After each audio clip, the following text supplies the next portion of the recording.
Halo, welcome back to my channel. Balik lagi Semi Sport. Nah, kali ini kita akan review apa aja kekurangan dari mobil satu ini. Kekurangannya memang dari ini yang kita bahas adalah mobil Stargazer Carten tipe Style. Nah, kalau misal Bapak Ibu cari perbandingan, kelebihan atau kekurangan, kita bahas untuk kekurangannya ya. Untuk mobil ini dibanderol dengan harga yang cukup wow ya, cukup tinggi. Kalau misal Bapak Ibu cari sekelasnya, itu justru lebih rendah ya, karena memang untuk harga OTR-nya sendiri dia harga 300 jutaan up ke atas ya, tapi setelah diskon dia 270-an. Tapi kalau misal untuk Hyundai Stargazer ngasih harga yang lebih worth it atau diskon yang lebih worth it lagi, mungkin ini jadi perbandingan yang mungkin ini bukan jadi kekurangannya ya, memang kekurangannya adalah harga lebih tinggi. Tapi kalau misal diskonnya lebih gede, otomatis ini bukan jadi kekurangannya. Itu yang pertama adalah kekurangan dari mobil yang satu ini. Nah, kita cek lagi apa aja kekurangan, kita cek ke bagian samping. Nah, untuk tampilannya sendiri memang lebih segar dan juga lebih fresh ya dibandingkan dengan sekelasnya atau MPV yang sekelas harganya ya. Tapi memang untuk kekurangannya adalah ground clearance. Untuk ground clearance-nya hanya di 185 mm. Jadi otomatis untuk ground clearance-nya ini jauh lebih rendah daripada kompetitor-kompetitornya yang mengadopsi sekitar 200 atau di 190-an ya. Kalau memang untuk Stargazer ini mobil MPV memang bukan SUV, jadi otomatis untuk ground clearance-nya memang lebih rendah. Tapi untuk kompetitornya ini justru terendah atau mungkin ada lebih rendah lagi ya. Tapi ini untuk sekelasnya mungkin kurang tinggi dikit lah. Kalau misal ditinggiin sedikit ini lebih worth it nih. Jadi kalau misal Bapak Ibu nyari mobil untuk perjalanan jauh ini justru lebih nyaman ya, karena memang untuk Stargazer biasanya untuk Hyundai lebih nyaman untuk berkendara. Nah, pada saat masuk ke dalam ini tidak terasa banyak kekurangan ya, karena memang untuk dashboardnya sendiri dia tinggi dan juga model kotak. Berbeda dengan yang model kapsul, jadi dia untuk dashboardnya jauh lebih ke bawah ya, atau lebih limbung. Nah, kalau ini lebih datar, lebih kotak. Jadi memang keunggulannya bukan terletak di situ ya, atau kekurangannya bukan terletak di situ. Kita cek apa aja kekurangannya. Kekurangannya adalah mobil ini hanya dilengkapi dengan 2 buah airbag. Andai kan 4 buah airbag mungkin lebih worth it ya, karena memang untuk jok sendiri dia tidak dilengkapi dengan airbag samping ya. Jadi untuk jok kanan, jok driver dan juga jok penumpang depan tidak dilengkapi dengan airbag, hanya dilengkapi dengan di bagian penumpang depan, yang di bagian depan dan juga di bagian setirnya ya. Jadi hanya dilengkapi dengan 2 airbag.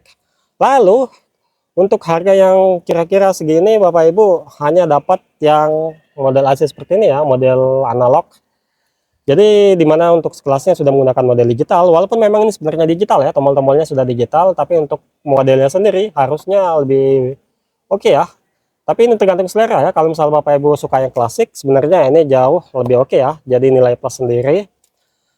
Oke, selanjutnya mobil ini untuk handbrake-nya. Nah, ini untuk handbrake-nya dia masih menggunakan model manual, belum dilengkapi dengan elektrik untuk handbrake-nya ya. Jadi Bapak Ibu kalau misalnya nyari yang elektrik, otomatis di sini bukan tempatnya ya. Tapi kalau misal di tipe tertingginya itu sudah elektrik semua. Hanya di tipe terbawahnya yang masih menggunakan model manual. Nah, itu dia kekurangannya dari mobil yang satu ini ya. Apa aja kekurangan di bagian belakang, nanti kita cek satu-satu. Tapi satu keunggulannya yang saya suka banget dari mobil ini adalah sudah menggunakan IVT. Karena memang untuk IVT sendiri, untuk transmisinya itu jauh lebih smooth, jauh lebih nyaman banget dibandingkan dengan CVT ya. Atau apalagi dengan Matic konvensional. Untuk perpindahan giginya ini jauh lebih nyaman, ditambah lagi sudah dilengkapi dengan drive mode. Jadi ini nilai plus sendiri kalau misalnya Bapak Ibu nyari kenyamanan dan juga oke banget untuk berkendara. Sekarang kita cek di bagian baris kedua, apa yang kekurangannya kita cek langsung ya. Oke, nah di baris kedua ini sebenarnya kekurangannya baik baris pertama dan juga baris pertama, joknya sih. Baik baris kedua dan juga baris pertama itu untuk joknya ya, kekurangannya. Harusnya sudah bisa dilapis dengan kombinasi kulit dan juga fabric, bukan dengan full fabric seperti ini. Nah, di bagian depan juga tidak dapat seat back pocket. Untuk AC sebenarnya sudah oke ya, karena memang sudah double blower. Dan keunggulannya di bagian baris kedua malah sudah dilengkapi dengan captain seat, model captain seat. Jadi Bapak Ibu kalau misalnya berkendara, mobil yang oke, perjalanan yang lebih nyaman, sebenarnya captain seat lebih worth it ya dibandingkan dengan yang 7 seater. Tapi itu tergantung selera Bapak dan Ibu juga ya. Nah, selebihnya mobil ini sebenarnya nggak ada kekurangan sama sekali ya, hanya kekurangan yang kita sebutin satu atau dua yang di bagian depan dan juga di bagian penumpang depan juga.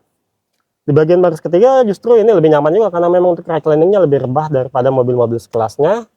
Nah, kesimpulannya kalau misal Bapak Ibu nyari mobil dengan harga yang 300 jutaan, sebenarnya sangat disayangkan ya, karena memang belum dilengkapi dengan kombinasi kulit ataupun full kulit. Untuk joknya masih menggunakan model bahan full fabric. Tapi kalau misal untuk harganya jauh lebih rendah, tapi kabarnya memang untuk pertengahan tahun ini akan diskon lebih gede lagi. Nah, kalau misal diskon lebih gede lagi, ini justru lebih worth it banget ya. Dengan harga segini, Bapak Ibu sudah bisa dapat kemewahan dan juga IVT, kenyamanan, dan juga lebih kedap juga di bagian dalam. Jadi tergantung Bapak dan Ibu lebih suka yang mana nih. Oke, sekian dulu untuk video kali ini ya. Kalau misal Bapak Ibu ingin di-review mobil yang lain, apa aja kekurangannya, silahkan tinggalkan kolom komentar. Kita akan review selengkapnya di minggu depan, ataupun insya Allah kapanpun kita akan review ya. Terima kasih sudah menonton. Salam semi sport.